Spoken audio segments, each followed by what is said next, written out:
হাদির আয়ের উৎস নিয়ে আমি প্রশ্ন তুলেছিলাম। হাদি যে ধরনের শব্দ চয়ন করে সেটা নিয়ে আমিও প্রতিবাদ জানিয়েছিলাম। তার মানে কি এই যে হাদি গণঅভ্যুত্থানে যে অংশগ্রহণ করেছে, তার যে ভূমিকা, তার যে কৃতিত্ব, তার যে অবদান, সেটাকে অস্বীকার করব বা সেটাকে অসম্মান করব?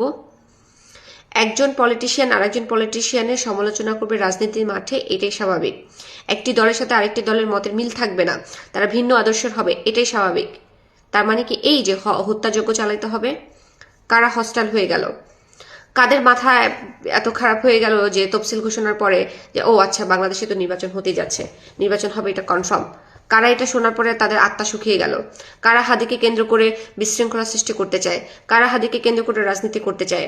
কাদের লাভ আছে হাদিকে হত্যা করলে? কারা বাংলাদেশে নির্বাচন চায় না? কারা নির্বাচন বানচাল করতে চায়? বাংলাদেশের মধ্যে এই মুহূর্তে যারা নির্বাচনে অংশগ্রহণ করছে, আমার মনে হয় না তাদের মধ্যে কেউ এটার সাথে সম্পৃক্ত। বিদেশে প্রবেশে প্ল্যান করা হচ্ছে, বাংলাদেশকে নিয়ে চরম চক্রান্ত করা হচ্ছে, বাংলাদেশকে এইভাবে অস্থিতিশীল করতে হয়।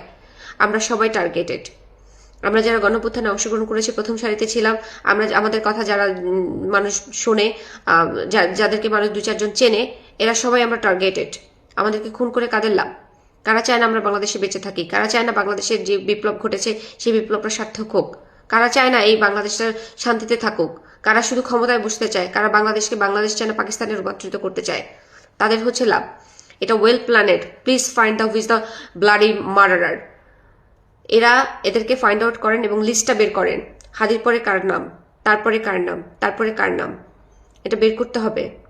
এই হত্যাযজ্ঞ যে শুরু হয়েছে এটা থামবে না। পাকিস্তান থেকে বাংলাদেশে অস্ত্র আসা শুরু হয়েছে।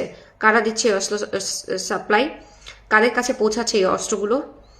এই অস্ত্র দিয়ে কি করা হবে? কি এমন হতে যাচ্ছে বাংলাদেশে যে পাকিস্তান থেকে বাংলাদেশে অস্ত্র আসতে হবে?